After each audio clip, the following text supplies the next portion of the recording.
आप देख रहे हैं देश लाइव, देश की आवाज। आदाब, नमस्कार, सत श्री अकाल। मैं सहल कुरैशी, देश लाइव में आपका स्वागत है। कांग्रेस पार्टी और राहुल गांधी इस वक्त अपने सबसे बुरे दौर से गुजर रहे हैं। राहुल गांधी की पहले सदस्यता चली गई संसद की, और उसके बाद उनका जो मकान था वो भी उनसे छीन लिया गया, वो भी उनसे चला गया। सरकारी मकान था इसलिए। और एक वक्त वो भी था जब गांधी परिवार का जलवा हुआ करता था, कांग्रेस सरकारों का जलवा हुआ करता था। लेकिन 2014 के बाद में जो बदलाव आए, जो तब्दीलियां आई, सवाल उठने लगा कि आखिरकार कांग्रेस का क्या होगा, राहुल गांधी का क्या होगा। लेकिन अब राहुल गांधी के लिए आवाज उठी है अयोध्या से। जी हां, अयोध्या के महंतों का अब जो है वो राहुल गांधी को साथ मिलने लगा है।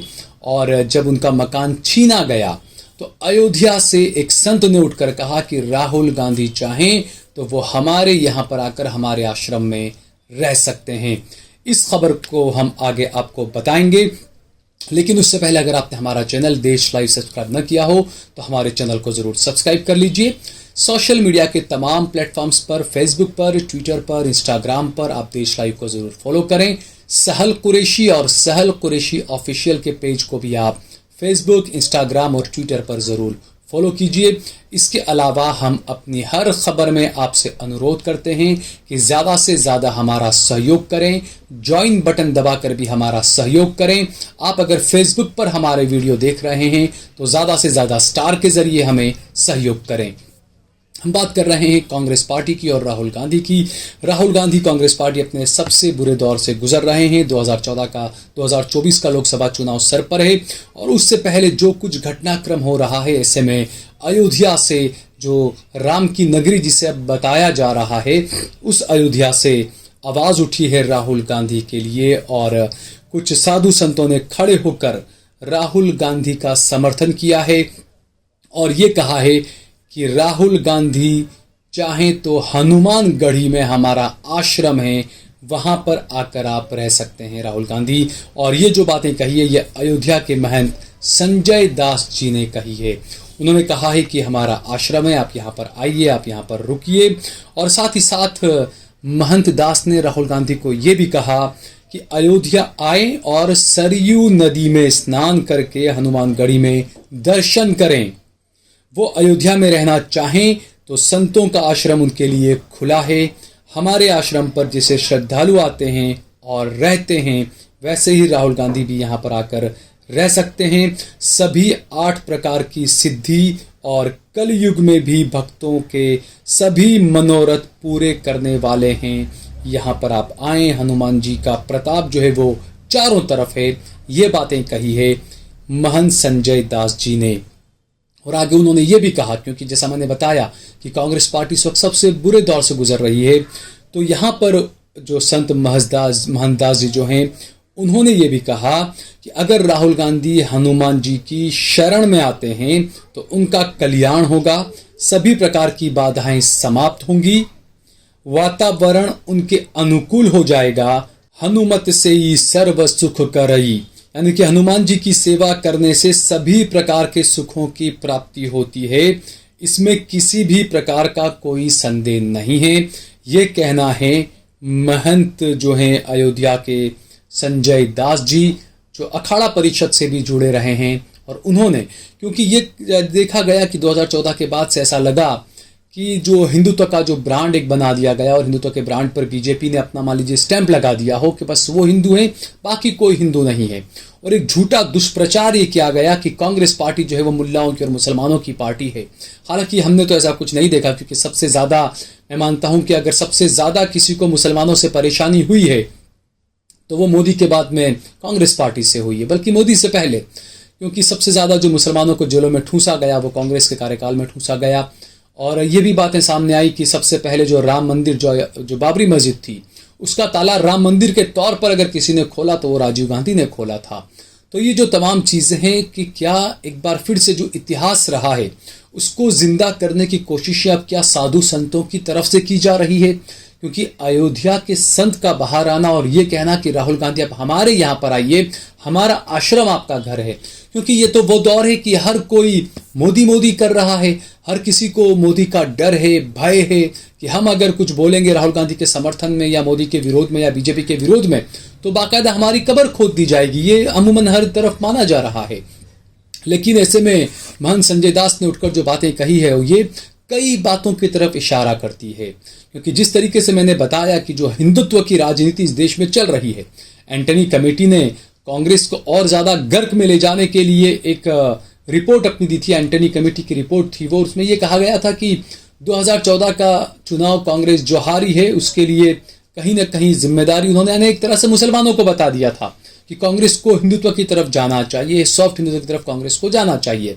हालांकि उसके बाद में हमने देखा कि राहुल गांधी और प्रियंका गांधी ने टेम्पल रन शुरू किया था जगह जगह। 2017 का कर्नाटक का चुनाव हो या गुजरात का चुनाव हो, हर जगह टेम्पल रन शुरू हुआ था। राहुल गांधी और प्रियंका गांधी और मंदिरों में जा रहे थे, दर्शन कर रहे थे। मध्य प्रदेश के भी चुनाव के वक्त तमाम चीज़ें हुई थी, लेकिन हासिल क्या हुआ वो हमने देखा।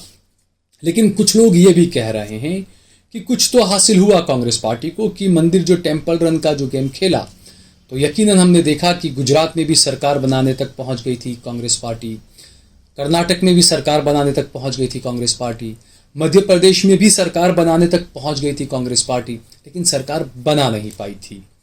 अब ऐसे में अब जो दौर है वो दौर है कि राम मंदिर को लेकर एक अलग सा माहौल बन रहा है।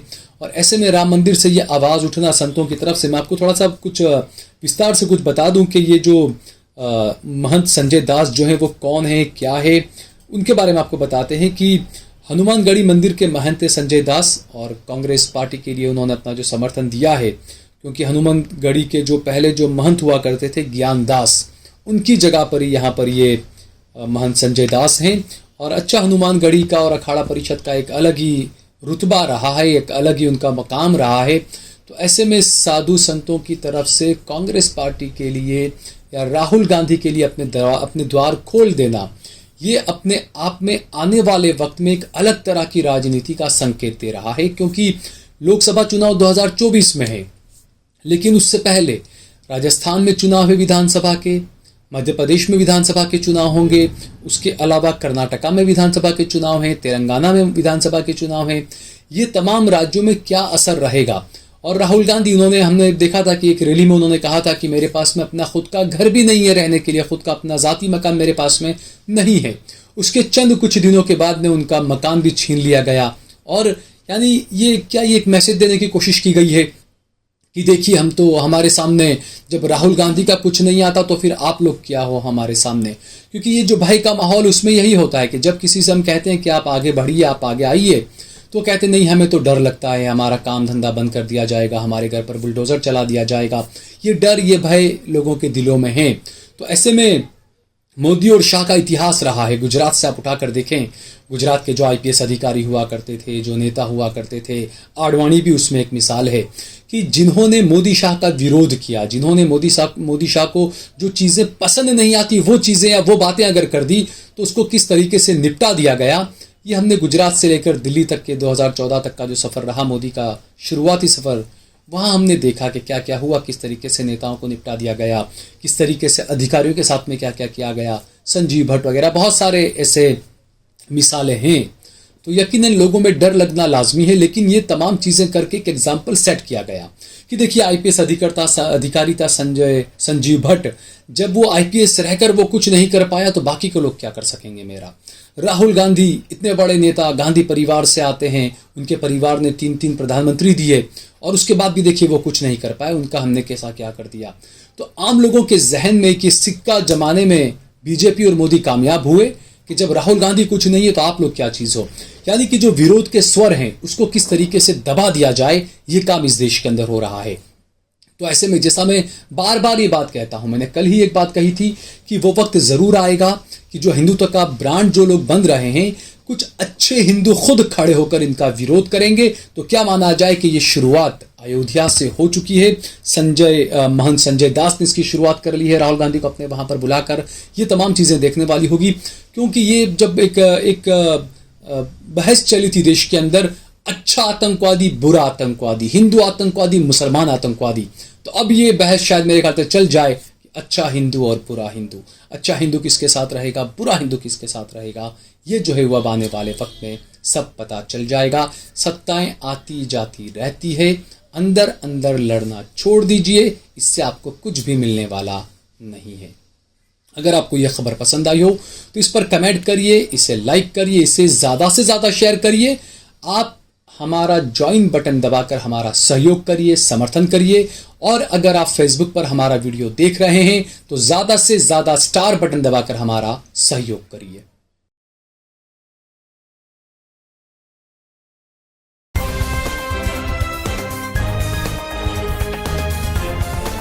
देश और दुनिया की तमाम छोटी और बड़ी खबरों के लिए हमारे चैनल को सब्सक्राइब करना न भूलें और बेल का बटन जरूर दबाएं।